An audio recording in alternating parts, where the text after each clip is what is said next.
Completing সেন্টেন্সটা কি আমরা তোমাদের জানার বিষয়। কমপ্লিটিং সেন্টেন্সটা এরকম যে একটা বাক্যকে সম্পূর্ণ করতে হবে। সে বাক্যটা ওয়ার্ডেড থাকতে পারে, মানে মানে আংশিক থাকতে পারে, অথবা এমনও হতে পারে যে একটা ওয়ার্ড দিয়া তোমার পুরো বাক্যটাকে কি করতে পারো, সম্পূর্ণ করতে পারবে। আমি বেশ কয়েকটা আগে এক্সাম্পল দিই, তারপর নিয়ম নিয়ে আলোচনা করি। যেমন আছে এরকম,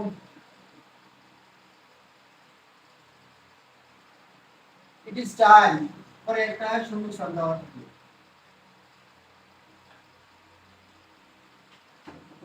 Unless you study hard,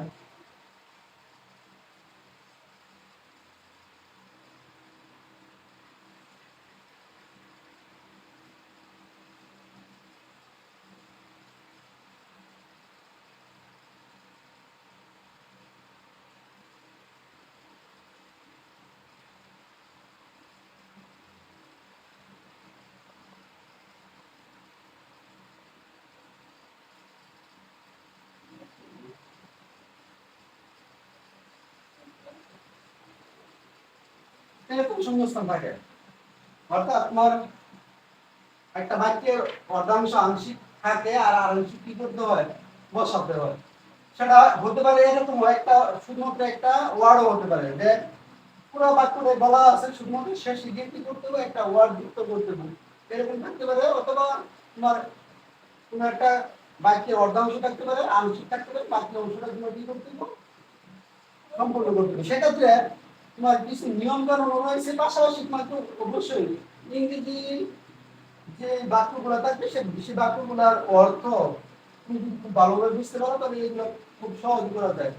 যেমন আমরা লিখতে ইট ইজ টাইম, এই বাক্যটা আমি সম্পূর্ণ করলাম, we went home.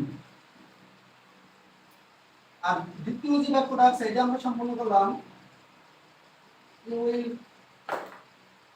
Fail in the exam.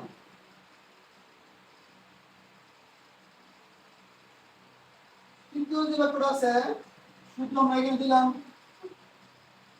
শুধু একটা ওয়ার্ক শব্দ ইউজ করে দিলাম। আর চতুর্থ যে বাক্যটা আছে আমরা লিখতে পারি, লিখলাম এরকম যে ইউ শুড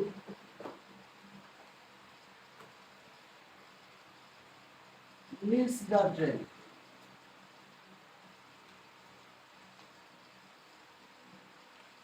এখন আমি তো লিখে ফেললাম, তুমি কিভাবে লিখবা? তোমাকে অবশ্যই এই বিষয়ে জানতে হইব যে কেন it is time we went home লিখলাম, উই গো টু হোম বা উই গো টু হাউস কেন লিখলাম না?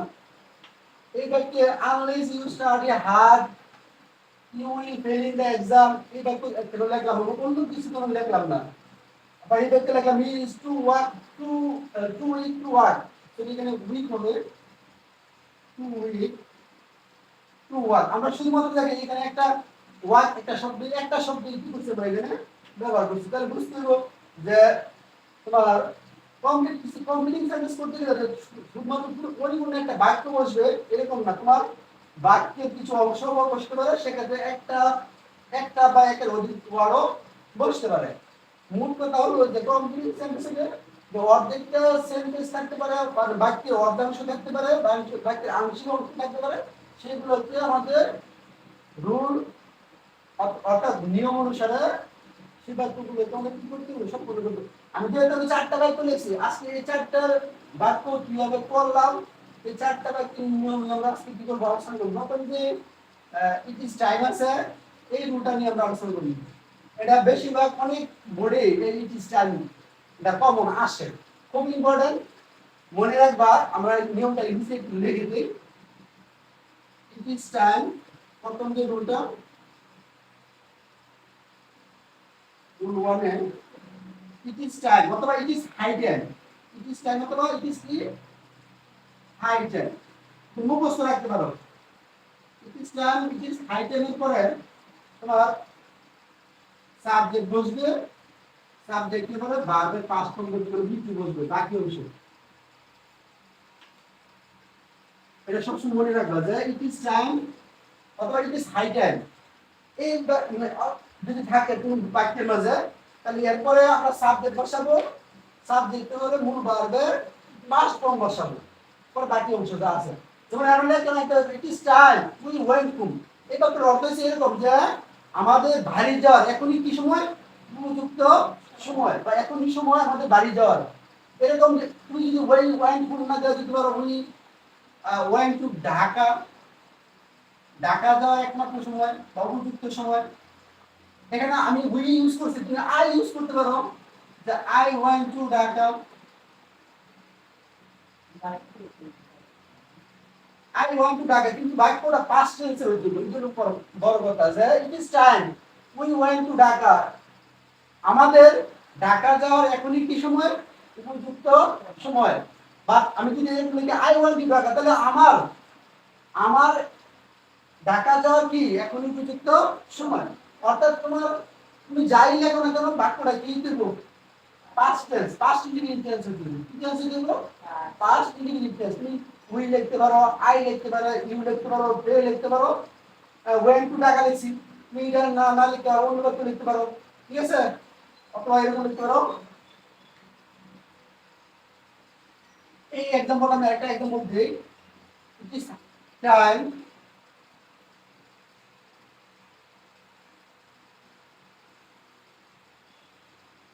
উই ওয়েন্ট অ্যাওয়ে, তারপর কি যে আমাদের চলে যাওয়ার এখনই উপযুক্ত সময়, ওয়েন্ট দিয়ে লিখলাম।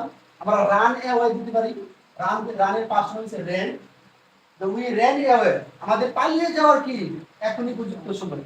আই দিতে পারো যে আই রেন অ্যাওয়ে, আমার পালিয়ে যাওয়ার এখনই উপযুক্ত সময়।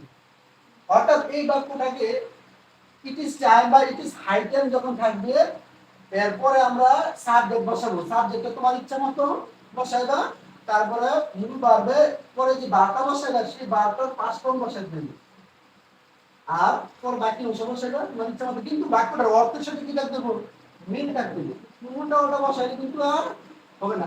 এখানে লিখতে পারো I went to school, I went to school, আমার বিদ্যালয়ে যাওয়ার এখন কি উপযুক্ত সময়। তাইলে রুল 1 এর যে আমরা নিয়মটা আলোচনা করতেছি, ইট ইজ টাইম অথবা ইট ইজ হাই টাইম, যে কোনো একটা থাকলেও সমস্যা নেই। হাই টাইম থাকলেও একই নিয়ম, ইট ইজ টাইম থাকলেও একই নিয়ম। পরে সাবজেক্ট বসবে, ভার্বের 2 নম্বর যে ফর্মটা আছে অর্থাৎ পাস্ট ফর্ম, বাকি অংশ বসবে। এটা প্রায় মানে যে একটা বলা আমরা দিছি, এটার প্রত্যেকটা বোর্ড কোশ্চেনে এরকম একটা লেখা বাক্য থাকবে, it is time there, it is time অথবা it is high time there, প্রত্যেক বোর্ড কোশ্চেনে একটা না একটা প্রশ্ন থাকে। তোমরা এই নিয়ম অনুসরণ করবে যে ইট ইজ টাইম অথবা ইট ইজ হাই টাইম থাকবে, সাবজেক্টের মানে ভার্বের পাস্ট ফর্ম বাকি অংশ, ঠিক আছে। আমরা 2 নম্বর যে নিয়মটা আলোচনা করছি, আনলেস যুক্ত, কি যুক্ত, আনলেস, আনলেস শব্দের অর্থ হচ্ছে যদি না, কি বলছি, আনলেস শব্দের অর্থ কি, যদি না। তুমি বলতেছি আনলেস, আনলেস শব্দের অর্থ কি বললাম আমি, যদি না। এটার নিয়মটা এরকম,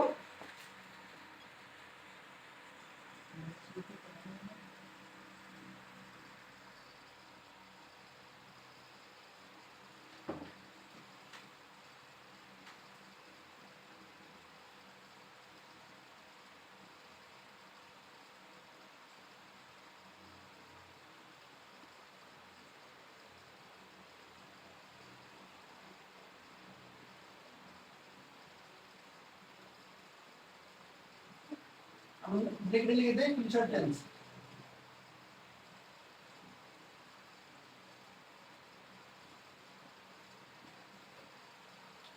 আনলেস যুক্ত বাক্যগুলোকে কমপ্লিট করতে হলে এখানে দুটি ক্লজ থাকে, কয়টা ক্লজ থাকে, দুটি ক্লজ থাকে। ওই যে আমরা আগে যে পড়ছিলাম সিম্পল কমপ্লেক্স কম্পাউন্ড, এখানে যে কমপ্লেক্স বাক্য থাকবে, ঠিক আছে, কমপ্লেক্স সেন্টেন্স থাকবে। আনলেস শব্দের অর্থ যদি না, তাহলে প্রথম ক্লজটা বসবে আর একটা কমা বসবে, কি বসবে, কমা বসবে, আর দ্বিতীয় ক্লজ বসবে, সেই দ্বিতীয় ক্লজটা ফিউচার টেন্সের। তুমি অর্থ অনুসারে লেখবা। যেমন আমি একটা एग्जांपल দিছি, আনলেস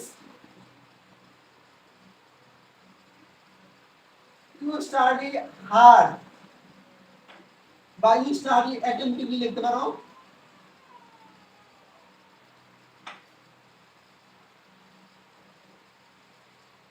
কমা আমি দ্বিতীয় প্রশ্ন ফিউচার টেন্সে করব, কিন্তু প্রশ্ন হলো আমি যদি প্রথম অংশটার অর্থ না বুঝি তাহলে দ্বিতীয় অংশটার অর্থ কিভাবে লিখব।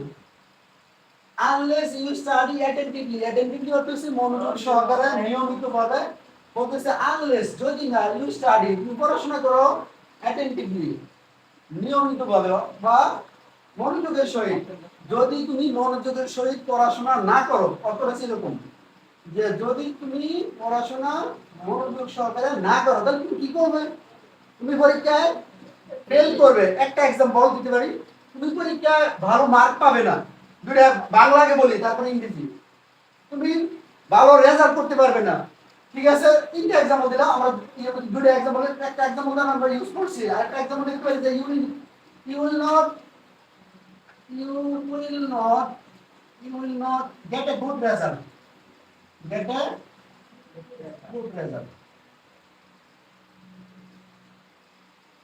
তাহলে এই ব্যাপারটা হবে কি হলো যে unless you study attentively, যদি তুমি নিয়মিত ভাবে পড়াশোনা না করো, you will not get a good result, তুমি ভালো ফলাফল পাবে না।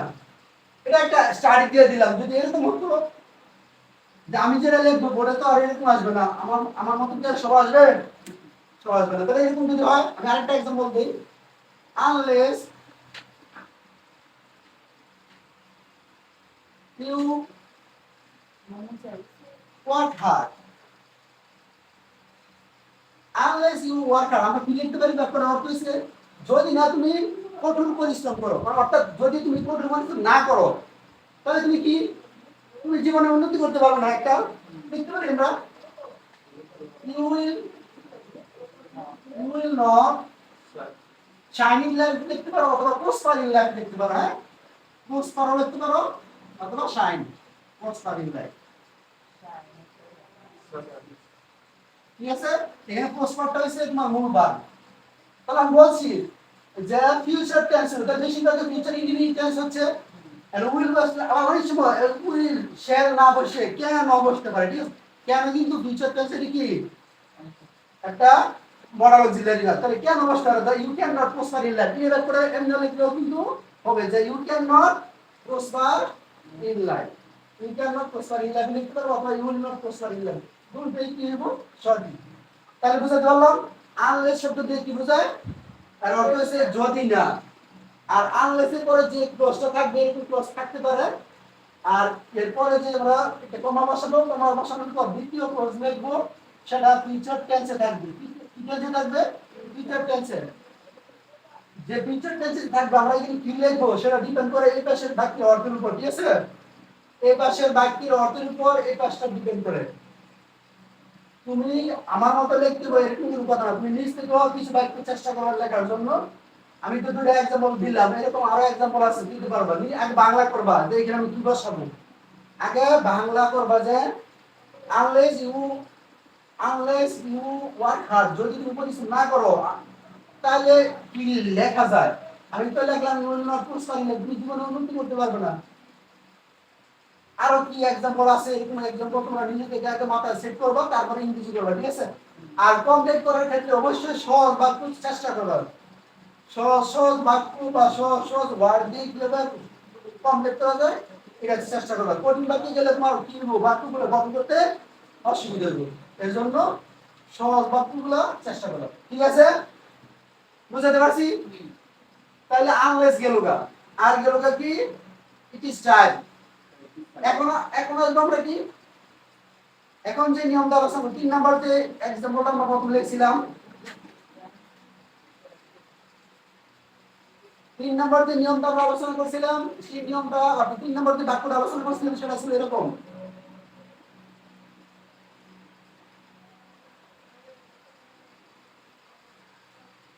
এইরকম ছিল টু ডট ডট টু যুক্ত। অর্থাৎ যদি কোনো সেন্টেন্সে এরকম টু ডট ডট টু থাকে, আমরা এরকম টু ডট ডট টু যুক্ত বাক্যগুলো আমরা ওই সিম্পল করার সময় আমরা একবার করছিলাম মনে হয়। আর এই ব্যাপারে এরকম হলো, দেখো subject plus verb plus T double U plus adjective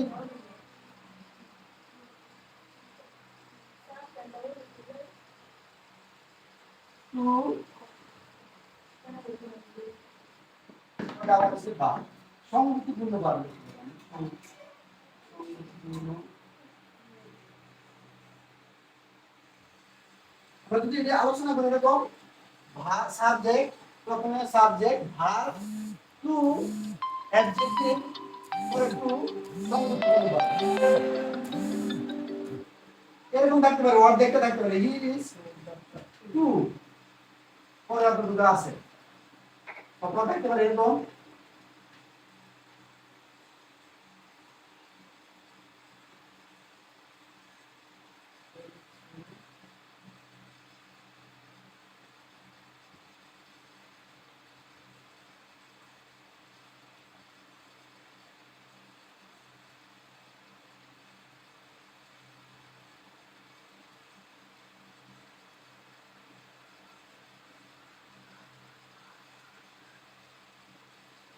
দুটো একদম লিখলাম অনেক সময় তো একটু পর্যন্ত থাকতে পারে বাকিটা তোমার লিখতে হবে অথবা আরেকটা থাকতে পারে একটু পর্যন্ত দেওয়া আছে শুধুমাত্র বলতে পারে যে একটা একটা ওয়ার্ড বসাও ধরে আনা আছে হি ইজ টু এখন এই অংশটা আমরা আমাদের নিজের মধ্যে বসাবো এই টু এবং টু এর অর্থ হচ্ছে এরকম এটার অর্থ এরকম হচ্ছে এতই যে না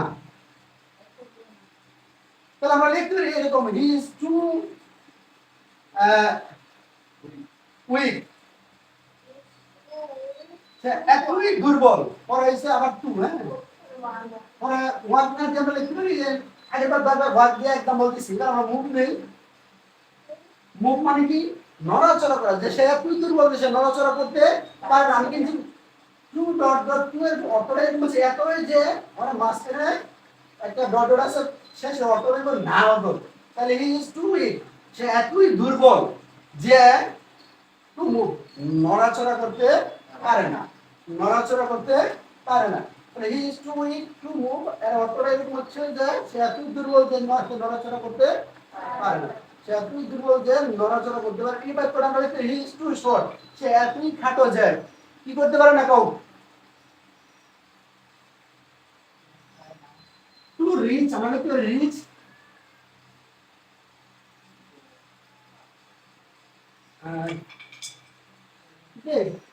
রিচ দ্য ফ্যান সে এতই খাটো যে সে ফ্যানের কাছে ফ্যানের পর্যন্ত কি করতে পারে না পৌঁছতে পারে না রিচ অর্থ কি পৌঁছানো তাহলে হি ইজ টু শর্ট সে এতই খাটো যে to reach the fan say fan পর্যন্ত কি করতে পারে না পৌঁছাতে পারে না এখানে এই শব্দগুলো কি বসাইবা সেটা তোমার উপর ডিপেন্ড করে কিন্তু নিয়মটা এরকম থাকবে এখন আমি নিয়ম লিখলাম কিন্তু আর আমি যেগুলো লিখবো এগুলো পরীক্ষা আসবে এরকম কথা না তুমি নিয়মটা অনুসরণ করবা আর নিয়ম অনুসারে নিজে নিজে বাক্য তৈরি করার চেষ্টা করবা আমি দুটো লেখছি তুমি আরো দুটো চিন্তা করবা নিজ থেকে যে আর কি লেখা যায় আমি এগুলো নিচে দিচ্ছি না যে আর কি লেখা যায় ঠিক আছে তাহলে আমরা 3 নম্বর আলোচনা করলাম যে টু ডট ডট টু যুক্ত অর্থাৎ টু সেন্টেন্স টু কমপ্লিটিং সেন্টেন্সে যদি এরকম টু থাকে তাহলে আমরা এটা পেজ 2 এর পর আমরা অ্যাডজেক্টিভ বসাবো অ্যাডজেক্টিভ তোমার ইচ্ছা মতো বসাইবা পরে আবার এই সংক্ষেপে মানে কি কোনটা বসাবো পরে আমরা সংগতিপূর্ণ বার বসাবো অর্থাৎ এই বাক্যের সাথে যায় এরকম বার বসাইতে অন্য বার বসাইলে হবে না অথবা এই যে আমরা মুভ দিছি মুভের জায়গায় আমরা গো দিতে পারি গো মুভ অর্থ নড়াচড়া করা গো অর্থ যাওয়া দ্যাট ইজ টু ইচ্ছা তো বলতে টু মুভ সে যাই যেতে পারতেছে না ঠিক আছে যেতে পারছে না আমরা গো লিখতে পারবো এরকম চিন্তা করলে হয়ে যায় নিচে আর এই যে একদম বলা শর্ট দিছি এই শর্ট থাকতে আর শর্ট বাদ আর অন্যান্য অ্যাডজেক্টিভ তোমার থাকতে পারে বাকি অর্থ অনুসারে তুমি কি করবে এখানে ভার বসাইবা ভার্বের পরে যদি আরো কিছু লিখতে হয় সেটা তুমি লিখবা ঠিক আছে এই গেল 3 নম্বর নিয়ম আমরা 4 নম্বর যে নিয়মটা আছে সেটা আলোচনা করব সেটা ছিল লিস্ট যুক্ত এই নিয়মগুলি তুমি যদি মনে রাখতে পারো আর এই নিয়ম অনুসারে যদি তুমি লিখতে পারো তাহলে আশা করি তোমার মোটামুটি কমপ্লিট সেন্টেন্স পাঁচটাতে পাঁচটা তুমি ঠিকঠাক মতো করতে পারবে যাক 4 নম্বর যে নিয়মটা এটা আমরা আলোচনা করব সেটা হচ্ছে তোমার লিস্ট যুক্ত কি যুক্ত লিস্ট এলইএসটি লিস্ট কি যুক্ত লিস্ট কি হবে লিস্ট থাকলে একটাই নিয়ম সরাসরি তুমি মুখস্থ রাখতে পারো রুল 4 হচ্ছে লিস্ট যুক্ত লিস্ট শব্দের অর্থ হচ্ছে তোমার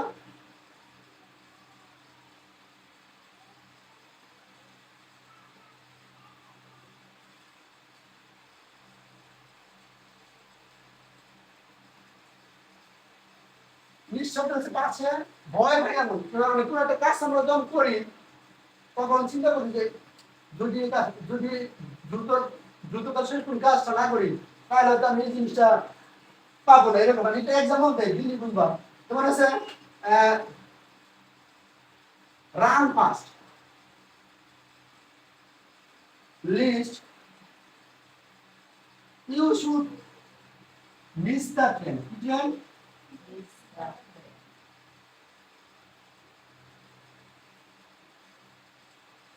এরকম লিস্ট থাকতে পারে এক্সাম্পল সব রান পাস অর্থ হচ্ছে দ্রুত দৌড়াও লিস্ট এই বয়েজে মানে তার পিছনে একটা বয় কাজ করতেছে যে ইউ শুড মিস দ্যাট তুমি কি করবে মিস মিস করবে কি মিস করবে ট্রেন মিস করবে এই বয়ে তুমি কি করো দ্রুত দৌড়াও অর্থাৎ তোমার একটা একটা জিনিস তুমি মিস করতেছো বা মিস করবা তোমার মনের মাঝে এই ধরনের একটা কি আছে সম্ভাবনা কাজ করতেছে এই জন্য তুমি কি করো দ্রুত দৌড়াও কারণ আমি যদি দ্রুত না দৌড়াই হয়তো দেখা গেছে কি আমি ট্রেনটা মিস করতেও পারি একটা ভয় কি মনের মাঝে কাজ করে এরকম একটা লিস্ট থাকে অনেক বাইকের লিস্ট থাকে এই লিস্ট থাকলে নিয়মটা এরকম যে প্রথম যে অংশটা আছে সেটা ঠিকই থাকবে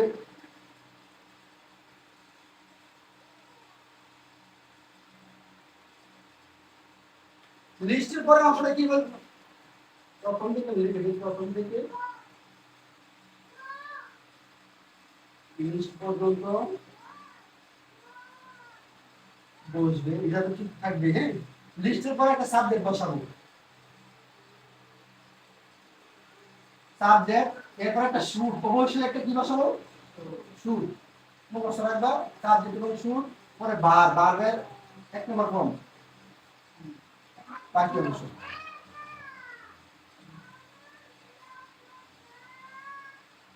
কত এরকম একটু রান ফাস্ট দিছে আমরা দিতে পারি স্টাডি হার লিস্ট থাকতে পারেন এরকম তাহলে আমরা কি আমরা এটা লিখে দেবো যে you should miss the train কেন এটা লিখে দেবো না হ্যাঁ না ছিল রান ফাস্ট কোন জায়গায় ছিল রান ফাস্ট আর এখানে আছে স্টাডি হার যে কঠোর পড়াশোনা করো লিস্ট আমরা লিখবো কি যে you should fail in the exam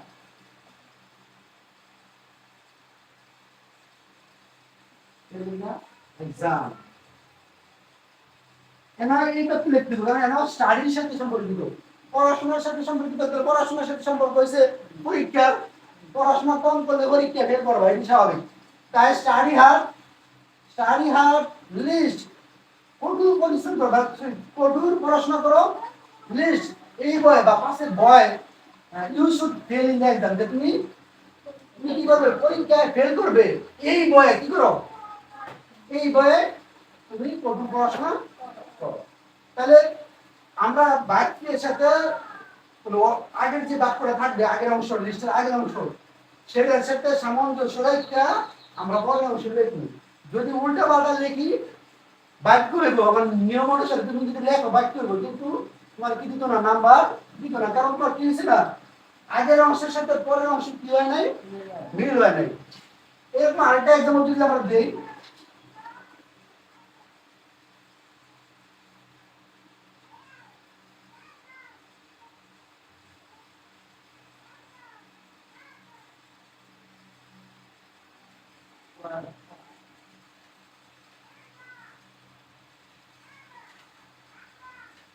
দিলাম ওয়ার্ক হার্ড কঠোর কাজ করো কঠোর পরিশ্রম করো লিস্ট কিসের জন্য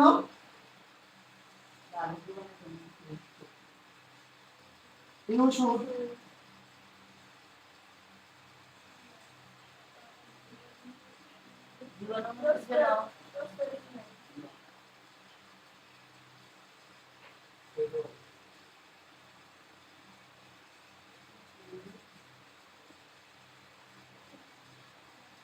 কঠোর পরিশ্রম করে দিলে তারা কি নতুন নাম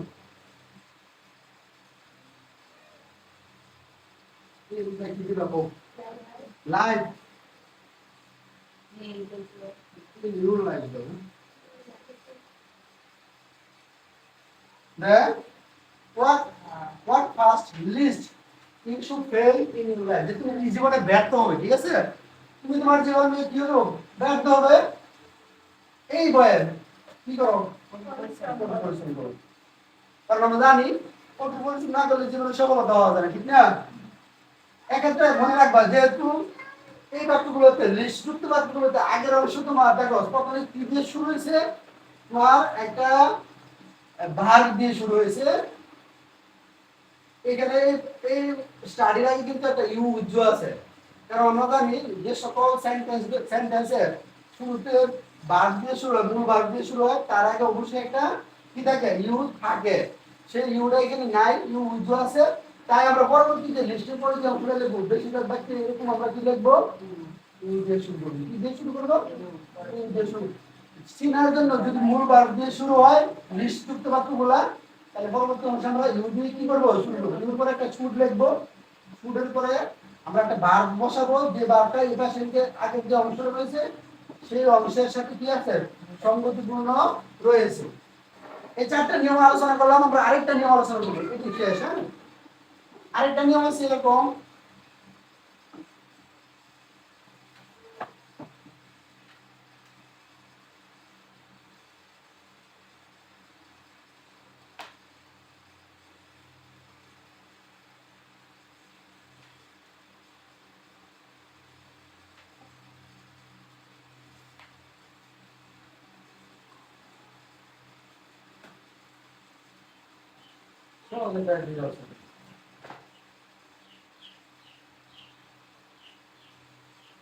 পাঁচটা রুম আলোচনা করবো পাঁচটা রুম আগামী ক্লাসে পড়ে আসবে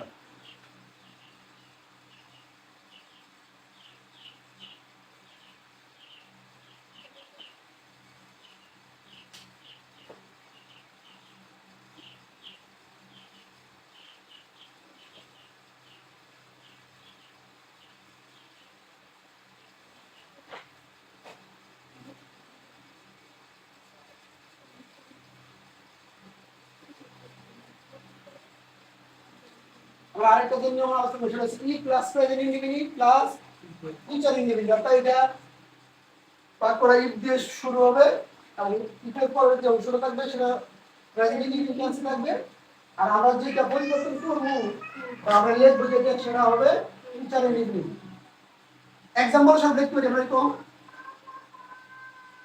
if you read more কমা শূন্যস্থান থাকলো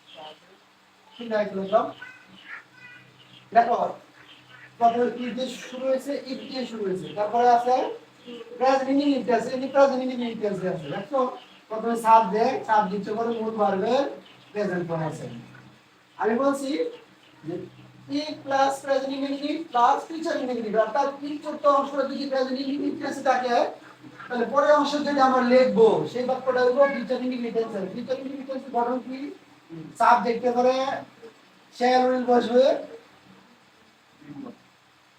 বসবে আর মূল ভার্বে কি বসবে মূল ভার্বে প্রেজেন্ট ফর্ম বসবে তাহলে আমরা যদি বাক্যটা লিখতে যাই ইফ ইউ রিড মোর তুমি যদি অনেক পড়াশোনা করো বা অনেক পড়ো আমরা লিখতে পারি ইউ উইল লার্ন মোর কি লিখতে পারি লার্ন মানে কি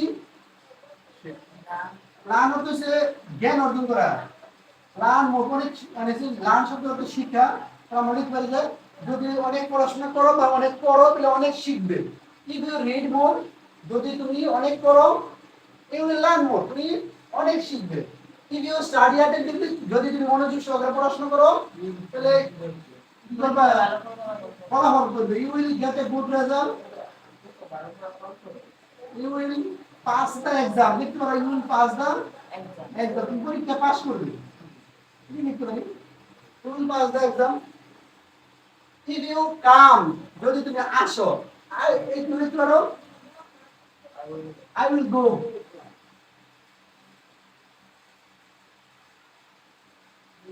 ঠিক আছে? If you come, I will go. যদি তুমি আসো তাহলে আমি কি করব? আমি যাব। ঠিক আছে? আমরা প্রশ্ন করতে পারি স্যার উপরে দিলে তো ইউ উইল এক্সেল এর মধ্যে কোনো আই এক্সেল এখানে বাধা দ্বারা কোনো কিছু নাই। ঠিক আছে? যে আমরা ইউ দিয়ে লিখতে দিব। আগের বার তো বলতে আমাদের মনে হয়েছে যে ইফ ইউ রিড মোর এখানে জোরটা কার কাছে দিতেছে? তোমার কাছে। যে তুমি ভালো পড়াশোনা করলে ভালো ফলাফল করবা। ঠিক আছে? তুমি ভালো পড়াশোনা করলে ভালো ফলাফল করবে। তুমি কে করবে ভালো ফলাফল? তুমি করবা। বাট এটা করে আমাদের ইফ ইউ কাম, যদি তুমি আসো I will go অথবা they will go, you will লিখতে পারো he will go, সে যাবে।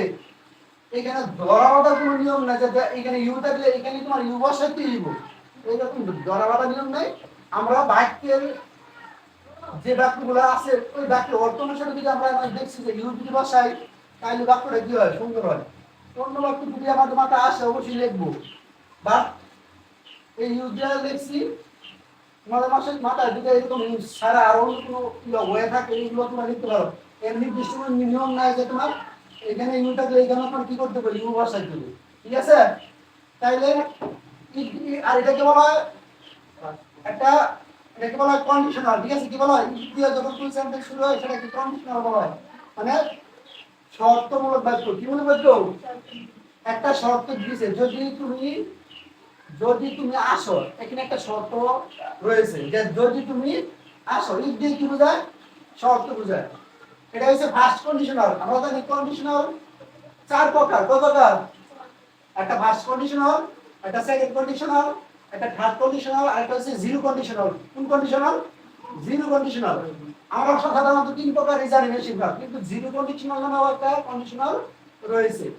আমরা এখন যে ইফ যুক্ত বাক্যটা লিখলাম এটা হচ্ছে তোমার কোন কন্ডিশনাল? এটা হচ্ছে তোমার ফার্স্ট কন্ডিশনাল। কি কন্ডিশনাল? First conditional. অর্থাৎ ফার্স্ট কন্ডিশনালের যে শর্তটা হচ্ছে যে ইফের পরে প্রেজেন্ট ইনডিফিনিট টেন্স থাকবে এবং এর পরে কি আসবে? কমা, একটা মাঝখানে একটা কমা বসবে, কমার পরে ফিউচার ইনডিফিনিট টেন্স থাকবে। আবার যদি সেকেন্ড কন্ডিশনাল বলি, সেকেন্ড কন্ডিশনাল হচ্ছে ইফের পরে পাস্ট ইনডিফিনিট টেন্স থাকবে। ইফের পরে কি থাকবে? Past indefinite. আর পরের টাইপ পাস্ট কন্ডিশনাল, অর্থাৎ সাবজেক্ট এর উড শুড বসবে আর মূল ভার্বের প্রেজেন্ট ফর্ম। থার্ড কন্ডিশনাল হচ্ছে সাবজেক্ট এর পাস্ট পারফেক্ট টেন্স থাকবে। কোন টেন্স থাকবে? থার্ড কন্ডিশনাল হচ্ছে সাবজেক্ট এর পরে অর্থাৎ ইফের পরে, সরি ইফের পরে পাস্ট পারফেক্ট টেন্স থাকবে। এর পরে পাস্ট পারফেক্ট কন্ডিশনাল অর্থাৎ সাবজেক্ট এর পরে would have, should have, might have এগুলো বসবে আর মূল ভার্বের পাস্ট পার্টিসিপল। আর যেটা জিরো কন্ডিশনাল বলছি, জিরো কন্ডিশনাল হচ্ছে তোমার এরকম যে সাবজেক্টের পরে প্রেজেন্ট ইনডিফিনিট টেন্স থাকবে এবং পরের অংশ কি দিব?